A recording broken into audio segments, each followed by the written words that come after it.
Chapter 3. Field Hospital.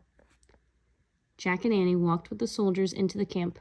Outside one tent was a long line of men in torn blue uniforms. They looked tired and hurt. Many were bloody and barely able to stand. Women wearing dark dresses were giving out food and water to the men in line. "Where are we?" asked Annie. "I'll find out," said Jack. He pulled out their book and found a picture of the campsite. He read, "During the Civil War, field hospitals were set up quickly near battlefields to treat wounded soldiers. Soldiers stayed in the field hospitals for a short time before going back to fight or moved to a larger hospital or being sent home. This field hospital in Virginia took care of over 400 patients." "That's a lot," said Annie. "It sure is," said Jack. He pulled out his notebook and wrote, "Field hospital, set up near battlefield." Jack read aloud again from the book. "More than 3,000 women helped out as nurses during the Civil War. Nursing was a new job for women in America. Before the war, only men had been nurses." "Wow," said Annie. "Maybe we can be nurses." "Forget it," said Jack. "Kids can't be nurses." Jack wanted to find the special writing from Morgan and go home. The sad scene at the field hospital was making him feel sick. "I'll just ask," said Annie. She headed over to a nurse cooking over a campfire. "Annie, we've got a mission," Jack called. But Annie kept going. Jack heaved a sigh. He tucked his notebook and the Civil War book under his arm and followed her.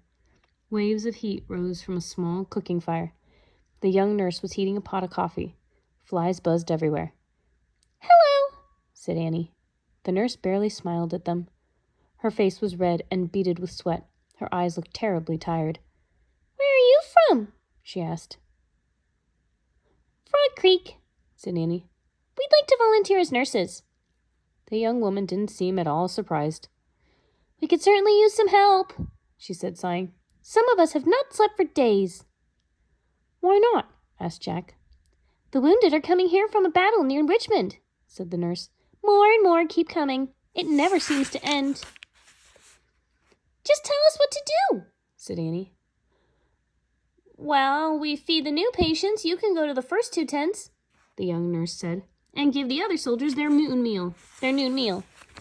She pointed to a basket filled with bread and potatoes. Next to it was a ladle and a bucket filled with water. "Anything else?" Annie asked. "Just try to give them comfort," the nurse said. "How do we do that?" said Annie. "I don't know, but there's no time to show you," the nurse said. "But here's a list of things that can help." She pulled a piece of paper from her apron pocket and handed it to Annie. Annie read the list to Jack. "Be cheerful, lessen sorrow, and give hope. Be brave, put aside your own feelings, don't give up." "Follow that list," said the nurse, "and you can't go wrong." The nurse took the pot of coffee from the fire and carried it to the line of men. "Follow?" said Jack. "Follow that list." "That's what she said," said Annie.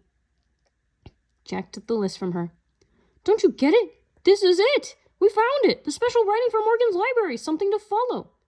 "Yes," said Annie. Jack put the paper into his knapsack. "It was handed right to us," he said, smiling. "We can go home now." "Oh, no, not now," said Annie. "We have to help us nurses first." "But Annie," said Jack. She picked up the food basket. Then she started toward the row of white tents. "Wait, we're supposed to leave. Our mission is over." The truth was that he didn't want to help. He didn't want to be around wounded and suffering soldiers. It was too sad.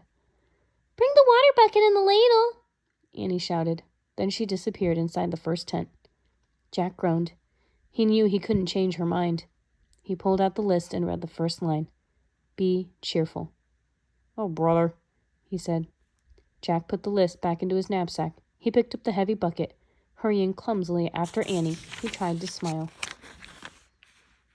Chapter 4. Freedom Fighters. Jack carried the water bucket into the tent. The scene inside was like a nightmare. The tent was hot and stuffy. A dozen injured men lay on small cots. Some called for food, others begged for water or just moaned. Jack wanted to rush back outside, but Annie got right to work.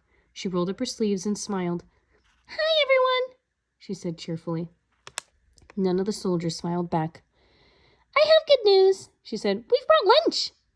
Annie moved down the row of cots. She handed out pieces of bread and chunks of potatoes to all the patients. "You'll be feeling better soon," she said to one sick man. You'll see your family again, she told another. Jack looked around nervously. He wasn't sure what to do. Give them water, Jack, Annie called to him. Jack saw a tin cup beside each man's cot. He picked up the first cup. Carefully, he used the ladle to fill it with water. Keeping his eyes down, Jack handed the cup to the patient. He felt shy and uncomfortable. He didn't know what to say.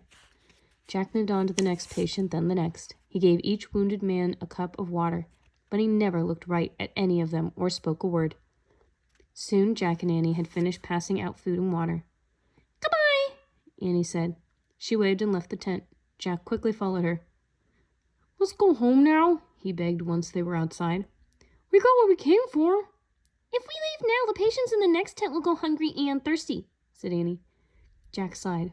Okay, he said, but after we take care of them, we're leaving for sure.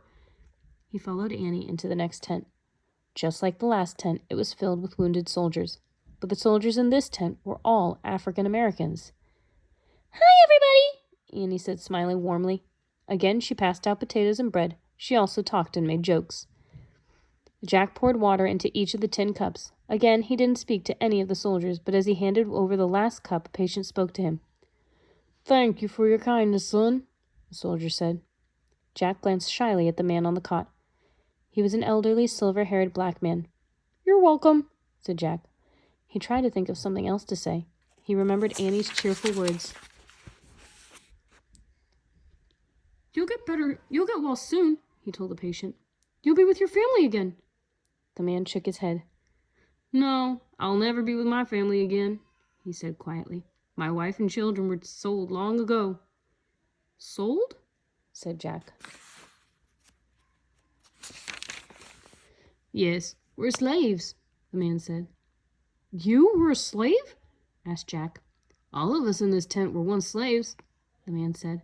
We ran away from our owners in the South to fight and end slavery, to fight for freedom for our people.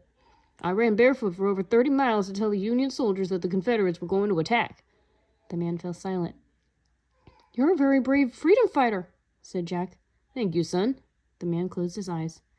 Jack wanted to know more about slavery, but he didn't want to bother the weary patient. He pulled out the Civil War book. He found a picture of African Americans standing on a platform. The men, women, and children had chains on their hands and feet. Jack read, In the 1800s, the United States was divided over the issue of slavery. The North wanted the country to end all slavery, but the South wanted to keep slaves because more than 4 million African American slaves worked in the huge plantation fields there. This disagreement between the North and South led to the Civil War.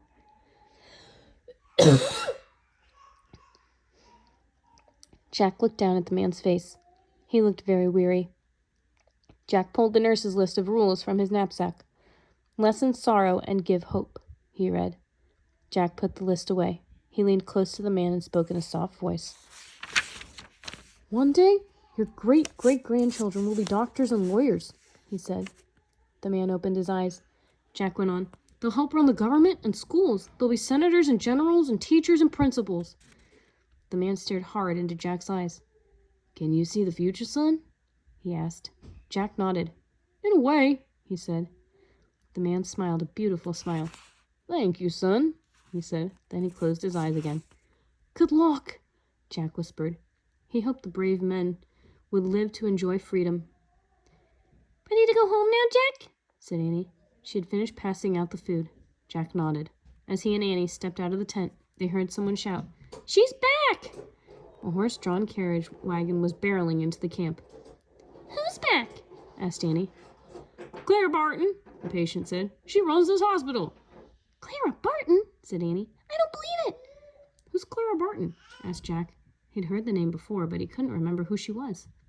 Who's Clara Barton? Said Annie. Are you nuts? She ran to meet the wagon.